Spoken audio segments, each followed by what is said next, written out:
Welcome back ناظرین، زبردست میں ایک بار پھر خوش آمدید۔ کمل صاحبہ، ہمارا سیگمنٹ ہے جس کا نام ہے کتھارسس۔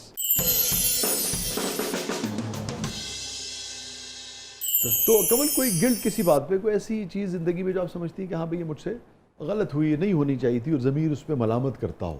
جی کرتا ہے ضمیر ملامت، کیونکہ وسیع جی میرا بیٹا اسپیشل ہے، میری مدر بیمار رہتی تھیں، سو کبھی کبھی میں ایگزاسٹ ہو جاتی تھی، مجھے گھر میں ہی پرفارم کرنا پڑتا تھا کہ آئی ایم گڈ۔ جب آپ باہر سے تھکے ہوئے آتے ہیں، زندگی میں کئی ایسے موقع ہوتے ہیں جب آپ ڈپریس ہوتے ہیں، آپ شیئر کرنا چاہتے ہیں تو آپ شیئر نہیں کر سکتے اپنی والدہ سے، کہ اگر وہ سنیں گی تو وہ اپسیٹ ہوں گی کہ اچھا آج ڈانٹ پڑ گئی، آج یہ ہو گیا، یا کام نہیں ملا، یا وٹ ایور جو ایشو ہوتے تھے، تو مجھے گھر میں بھی پرفارم کرنا پڑتا تھا ود اے اسمائلنگ فیس۔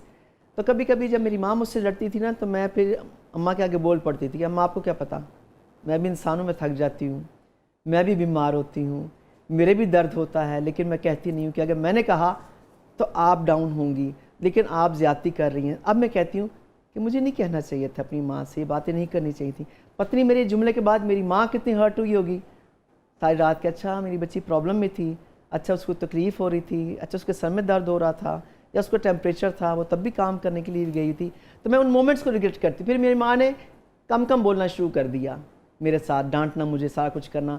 تو وہ ایک ہے نا کہ جب آپ کے والدین آپ کے ڈر سے بات کرنا چھوڑ دیں تو یہ اولاد کے لیے بہت بڑا جو ہے وہ ہے۔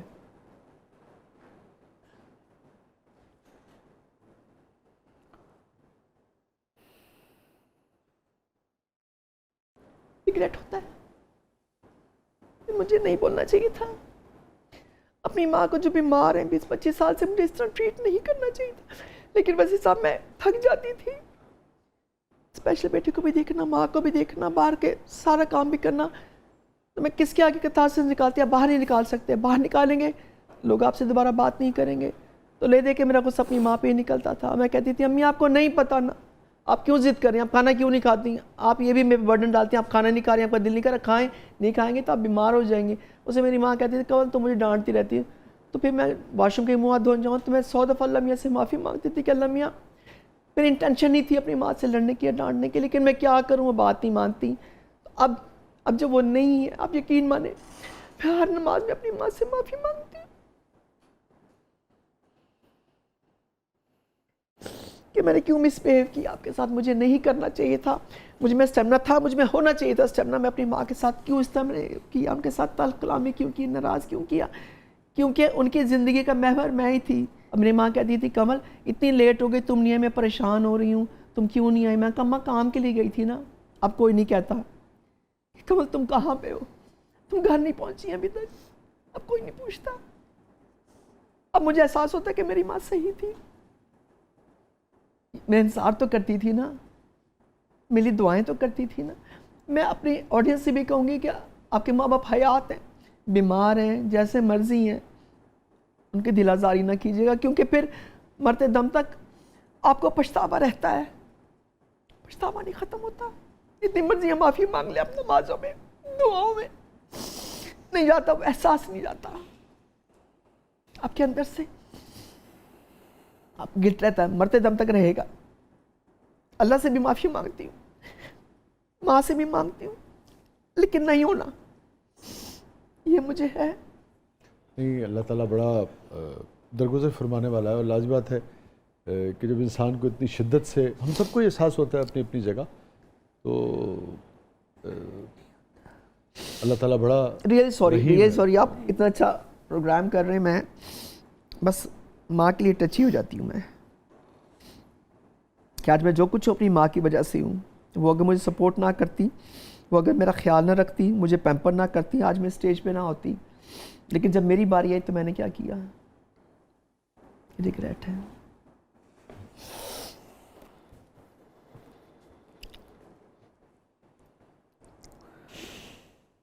اگلا کویسچن۔ ہاں جی، مجھے کہتے ہیں میں خود اب اسپیچ لیس ہوں، میں کیا آپ سے سوال کروں؟ ماں ہستی ایسی ہے، اس کے بغیر، باپ کے بغیر بچے پل جاتے ہیں، ماں کے بغیر نہیں پلتے۔ کیا مکالمہ ہوا تھا آپ کا آخری اپنی والدہ سے؟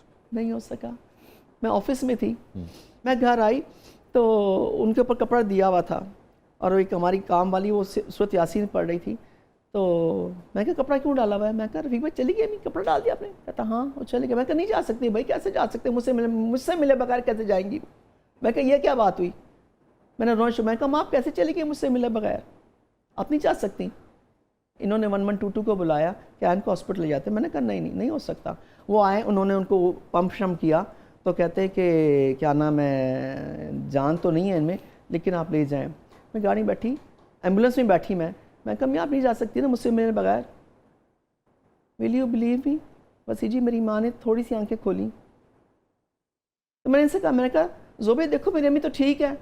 میں کہا میری امی کچھ نہیں ہوا. میں کہتی مر گئی، میری ماں تو زندہ، دیکھو آنکھیں کھولی، یہ اب جائیں گی نا ہاسپٹل تو ٹھیک ہو جائیں گی، وہاں جائیں گی. زوبیہ نے کہتی میڈم نہ تنگ کریں امی کو، ان کی روح کو پریشان نہ کریں، ان کو جانے دیں. اور صرف آپ کو آنکھ کی نظر دینے کے لیے دوبارہ وہ آئی ہیں اور انہوں نے دیکھا آپ کو. اور پھر جب وہاں گئے انہوں نے وہ جو لگا کے چیک کرتے ہیں ہارٹ بیٹ، کہتے کوئی بھی نہیں، ہارٹ بیٹ رکی ہوئی ہے ان کی. اور یہ جو بیچ میں واقعہ بتا رہی ہیں، اب آپ کو کیا لگتا ہے کہ یہ آپ کا صرف ایک تصور تھا، آپ کا خیال ہے، آپ کی محبت تھی، یا حقیقتاً انہوں نے؟ حقیقتاً انہوں نے تھوڑی سی آنکھیں کھولیں. اب میں زبیر کہ دیکھیں امی کی آنکھیں کھلی ہیں، دیکھیں وہ ٹھیک ہے. آپ لوگ کیسے کہہ رہے ہیں کہ مر گئی؟ میں کہا دیکھیں دوبارہ پھر سے مجھے کہا کہ نہ کریں، آپ جتنا چیخ رہے ہیں واویلا کریں، ان کی روح جا نہیں پا رہی، نہ روکیں ان کو جانے دیں، بس کر دیں. جب وہاں گئے انہوں نے ہارٹ بیٹ وغیرہ چیک کی، آلے وغیرہ لگا کے، کچھ میں تھا سیدھی لکیر آئی تھی. انہوں نے مجھے ڈیتھ کا سرٹیفکیٹ دے دیا، ان کا انتقال ہو گیا ہے. لیکن میں آخر میں آپ سے ایک چیز جاننا چاہوں گا. جو سارا سفر ہے اس میں ایسے کچھ چیزوں کا ہمیں پہلے سے علم تھا، کچھ چیزیں آج انہوں نے حیران کر دیا نا. ایک انتہائی مضبوط عورت جو ہے، لڑکی جو ہے، خاتون جو ہے، انسان جو ہے، وہ نکل کے آتا ہے ساری جرنی سے. شروع سے اگر آپ دیکھیں والد صاحب کا آپ کے یعنی کہ آپ کا اکیلا رہ جانا، اکیلی بیٹی ہونا، والد صاحب کا اس طرح سے مڑ کے نہ دیکھنا، پھر تنہائی، پھر والدہ کے لیے، پھر کام، پھر اس کے بعد جو صاحبزادے ہیں. یعنی کہ میں لوگوں کو بتاتا چلوں، چونکہ آپ نے خود اس کا ذکر کیا، اس لیے کہ میں نے لوگ اگر کسی گھر میں ڈیفرنٹلی ایبل بچے پیدا ہوتے ہیں، جن کو اسپیشل بھی بچے کہا جاتا ہے، تو میں نے دیکھا ہے لوگ بڑا خیال کرتے ہیں ان کا. لیکن مجھ سے اگر آپ پوچھیں کہ میں نے ایسے 50 لوگوں کو دیکھا جن کے گھروں میں اس سے گزرنا پڑا ذمہ داری سے، تو اتنی محبت جتنی آپ کرتی ہیں اپنے بچے سے میں نے کم ہی لوگوں کو کرتے دیکھا ہے. اتنی اسٹرینتھ، اتنا لڑنا زمانے سے، اور اتنی اسٹرینتھ، اتنی طاقت. یہ سارا سفر زندگی کا، اگر میں کہوں کہ آپ زندگی کو کیسے سمیٹیں گی اپنے الفاظ میں، ایک دوسرے اتنی اسٹرینتھ کہاں سے لاتی ہیں، کیسے لاتی ہیں یہ سارا؟ پھر یہ جو آپ کا دیکھیں نا برین ہیمریج کا جو سلسلہ تھا، اس کے باوجود اس سے نکلنا خود ایک بہت بڑی بات ہے. بالکل ماشاءاللہ ہیلدی ہیں. تو یہ غیر معمولی خاتون کے طور پہ آپ آتی ہیں، غیر معمولی انسان کے طور پہ آپ کی کہانی نکل کے آتی ہے. تو کیا کہیں گے آپ آخر میں اس میں زندگی کے بارے میں؟ اس میں وسیع، کیونکہ آپ کی زندگی مختلف زندگی ہے، ہاں، نارمل آدمی کی زندگی نارمل نہیں ہے. جی بالکل مطلب اتنے چیلنجز ہوتے ہیں، کم لوگوں کو اتنے چیلنجز ہوتے ہیں. جی بالکل صحیح فرمایا آپ نے کہ میں اس میں اللہ تعالیٰ کی شکر گزار ہوتی ہوں کہ اس نے مجھے اتنی اسٹرینتھ دی ہے. کچھ لوگوں نے مجھے کہا کہ کمل آپ کو دیکھ کے بڑی حیرانگی ہوتی ہے، اب 10 دفعہ گرتی ہیں 10 دفعہ اٹھ کھڑی ہوتی ہیں، آپ ہمت نہیں ہارتی. تو یہ ہمت، یہ